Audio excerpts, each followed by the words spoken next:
Hey, what's up, everybody? One coach's opinion. Let me talk to my production manager right there. There you go. All right. One coach's opinion. Remember, it's my opinion, not a fact. So, look, let's talk about this weekend's boxing and those 130s, the 140s. There's a lot of action going on. A lot of players in that division right now that's, claiming to be the best. So let's talk about the fight. First, let's talk about Devin Haney and Jojo Diaz. Personally, I thought Devin Haney was getting touched too much by a smaller guy. So I wonder how he react at 135 with a natural guy at 135 that's coming down to make 135 and is going to blow up. Not a guy that probably goes past 135 to make weight and figures, well, I could probably fight at 135. Truth of the matter is, if you could fight at 135, you would have been fighting at 135. Nobody's going to torture themselves and go down 2 weight classes if they think I could be a champion at 135. I can beat anybody at this too, at this weight class too. You're not going to go down and go to 126 just for nothing. So normally, guys that go down the weight are going down to the weight, the minimal weight they can probably make. And then I guess they figure they have an advantage because when they rehydrate, they feel they'll be stronger. So in Jojo Diaz's case, you're 126. He was a damn hell of a fight at 126. I mean, Gary Russell had to kind of get in the way of his plans. So then he went up to 130. He did get Tevin Farmer. But I really think, to be honest, Tevin Farmer is going through a phase where he doesn't want to use his natural given boxing talents. He wants to prove to the world that he can bang, and he doesn't really punch that hard. He's not, he's a respectful puncher, don't get me wrong, but he doesn't punch hard enough to where you're going to see him really knocking people out. His best thing was his boxing abilities, and I think he's starting to shy away from that. And I don't even feel he tried to box Jojo, or Jojo put so much pressure on him he couldn't box. So only person knows that is Tevin. And then, he had another fight with a guy, got a draw, and at 130. Really, it was more because he came in at 133, and this guy came in at 129, and he still got a draw with him. And he had Javier Fortuna, which is always going to be a tough fight, except for the fact Javier Fortuna, I don't really feel he has anybody really backing him. He's signed and everything, but you don't have anybody really pushing him. And he just fights whoever's there, and is a good enough soldier to make the best of situations. But I think he'd be a better fighter if he had more people behind him. I don't think he has a good, solid crew behind him. I'm not talking about coaching anything. I'm just talking about people pushing him and pushing his career and putting stuff in place for him. I don't think he has that, and that's what really hurts him. But he's a solid fighter. I'll give him credit for Javier Fortuna. But to go to 135, a guy, Devin Haney, who really claims he can fight like 140 and stuff like that, you're going with bigger guys, and you're punching. You're not going to be able to press these guys out. As you see, he really couldn't press Devin out at all. And congratulations, Devin Haney. That was good boxing skills. I'm not knocking any of that. He was able to sit in front of him. I don't know if he sat in front of him because he was like, man, I've been there with bigger guys and you really can't hit. But, some of those straight punches, the touches he was getting hit with, he's not going to be able to get hit with by true 135 pounders. You know what I'm saying? Not to me. I think Jojo Diaz, he really came off a lot on his power. And when he doesn't have his power and able to just press people out, he's going to have problems because that's basically what he does. His defense isn't great because his defense is really his offense. And he wasn't able to put the pressure on Devin Haney that he was supposed to. Now, as far as Devin Haney goes, good fight. I'll give you a good fight. You know what I'm saying? He always kind of, the name carried, but if you look deep and down into Jojo Diaz, I don't think at 135 he's going to ever be a world champion at 135. He's just too small, But Devin Haney did a good job with who they put in front of him. But I just didn't like the way he's getting touched. You get touched that way by some by some other fighters. I'm not trying to put anybody else, but any fighters of the right size, you might have some issues. But he is a talented fighter. He does have a lot of boxing abilities. But one thing about him, I think he's not as good as he thinks he is. But he's good. Don't get me wrong. I think he's a good fighter, but I don't think he's as good as he thinks he is. Right now, he's still young. He has a long way to go, and he's trying to take on all the challenges he can at a young age. And it might work out for him. It might not.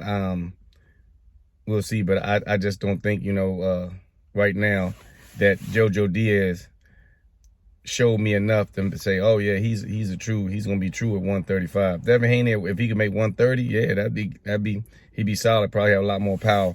But I like to see how he does. Same way when he fought Gamboa, he criticized Tank, but he kind of struggled with Gamboa, and Gamboa was a little bit twisted. But you struggle. Let's say you struggled to beat him. It was really no time in that fight. And even with Linares, you know what I'm saying? He like, I'm not hurt. We all saw Linares hurt you. If you can't even recognize when you're getting hurt, you'll never recognize how to correct that problem. So I like Devin Haney. I like his skills and everything. But I'd like to see him fight a few more people at a higher weight, at some true 135 pounders before I can say, oh yeah, he's going to be the next one.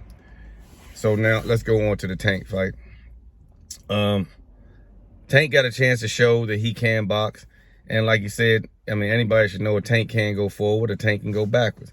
He's never really had to go too much backwards unless he was setting traps, but he has fought off his back foot before, setting traps, springing that uppercut, and he's pressed guys out. When it came to Santa Cruz, I think Santa Cruz was hitting him, but Tank's been hit harder than that, so he just walked through him until he finally got him. And people say, oh yeah, he gets hit too much, But I've known Tank for a long time, and this kid can play around in the ring, he can box in the ring, he can pretty much do what he wants. And it might take the right fighter for you to see the complete Tank. But there is a more to Tank than people see. And it's obvious, unless we think we're doing photoshops, that his hand was hurt. And they say his hand was hurt in the 6th round. He's able to apply it. But I'm not taking anything from Isaac Cruz, because, I mean, he showed right there that he might be a player in one of these divisions. Whether he goes down a little bit or stays where he is, might be a player in one of these divisions. But but I think he has to fight somebody else. So somebody else, I'm pretty sure somebody that's been calling Tank out is going to try to jump on Isaac Cruz, and try to destroy him, and then say, look what I did. That's kind of how you make fights. So Isaac, you put your name in the hat. Job well done. That was probably one of the most troublesome fights people seen Tank in. So a lot of people, oh yeah, I thought he won. But if you really looked at that fight, I don't think nobody really thought that he outpointed and won that fight. I thought he gave a good showing, a very good showing. And now his name is in the hat, and now he has to represent, because they will be coming for his name to try to get the Tank's name. So he'll have everybody trying to fight him to try to destroy him. So they'll be like, look what he did to him, look what Tank did. Then everybody's gonna say, well, Tank had a hurt hand. It's gonna be a lot of talk, and that's what you want in boxing. You want that talk. A lot of people gonna start talking about it. Yeah, we'll see. The money gets the gambling rate goes up, everything. That's how these fights sell. And I think Isaac Cruz better be ready, because they're coming for you, because they want to get the Tank. I thought he fought a sturdy fight. I actually thought he was pretty good defense. I thought he neutralized that uppercut the best he could. A lot of times Tank was throwing an uppercut, you were seeing his head snap back, but if you look close, his hand was in front of that, so it wasn't a direct chin, nose punch that Tank normally delivers. And, it made a difference. So hats out on that adjustment, because I saw you block the uppercut a lot of time, Cruz. And I said from the jump, when people said, when the switch came in, I said, here's the thing people don't realize, I think Cruz will beat Rolly anyway. And we'll probably never see it, because, be honest, boxing is a game of money. And I was telling somebody this the other day. Boxing is a game about money, and Rolly has stained his name. So every time, like right now, there's nothing on Twitter about Rolly too much, but let them sign a fight for him, or him sign for a big fight, and they're going to keep coming out the woodwork. And until he gets that situation cleared up, nobody wants to really deal with that type of shit. Nobody's going against that Me Too stuff. And the stuff he's accused of doing, allegedly, I'll say that, the stuff he's accused of doing puts a stain on any type of promotion whatsoever. All you need is 2 women saying, oh yeah, this guy tried to rape me, and it's over. So really, he has a lot of patching up to do with himself and his career before you ever see him fight. But I would have said that if he got stuff cleared up, he would be the next guy fighting Cruz. But there's too much money involved in that kid right now, you know, for a big fight, for his, let's say, lifestyle or other activities he does, doing. It's too much money right now for him to actually, anybody to take a chance on. So when it comes to him, I would have said that's the first guy that's going to jump on Cruz. And it still might happen if they can get him back fighting again. I just think it's going to be hard to get him in a major fight because Twitter and women, and if he did the things he did, maybe he doesn't even deserve a major fight. But all that really comes into play when stuff like that comes. So Isaac Cruz, get ready to fight. I think Tank did a good job with his hand. Everybody could see his hand was hurt, unless he went in the locker room and broke his hand afterwards just to make an excuse. So I don't think that happened. Same with Lomachenko. When you fought Lopez, unless you went in the hospital and decided to doctor up your arm, I'll give you that excuse. So now let's talk about Kambosos and Lopez. I still think Lopez is a player in the game. I think he probably needs to restructure what's going on in his corner. He's going to have to let his father be a little bit to the side, because his father has proven that he doesn't need to be driving his car, in my opinion. In my opinion, he has too many stains on him where it's not looking good for your son. And you're picking fights and saying, man, yeah, and fuck him up too, and beat his ass after you do his son. You know, you're a grown man. This man put hands on you. You go beat his ass. You know what I'm saying? Stop telling your son to go beat somebody's ass. If I got a problem with another coach, I'm not gonna tell one of my sons to beat their ass. Come on, if I can't beat his ass, we better settle it verbally or something. You know what I'm saying? But you know, I just think he's staying in this kid's career. And this kid really needs somebody in his corner to grow, because you're not going to be able to catch everybody with that right hand. Pretty soon people are going to study for it, and they're going to see that you're kind of like a one-trick pony. Or you just needed some guidance. You know, so Lomachenko, you know, he said he was hurt, so he's still in the play. Lopez is still in the play. There's a lot of guys in the play, but just talking about these fights that just happened, that's my take on those. Now, the other guys, you can best believe that they're going to be jumping on Cruz. Cruz just really, you know, did something for his career. He went in there with Tank. He had a good performance. Don't get us wrong, a good performance against Tank. I don't think he won that fight, but he was in position to win. Let's say that.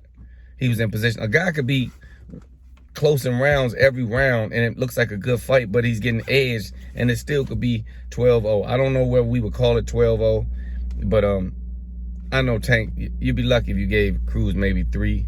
Maybe if you gave him 4, give him 4 rounds. Tank still won 8. And Tank made the adjustments, you know what I'm saying? Hand was hurt, so hats off to Tank.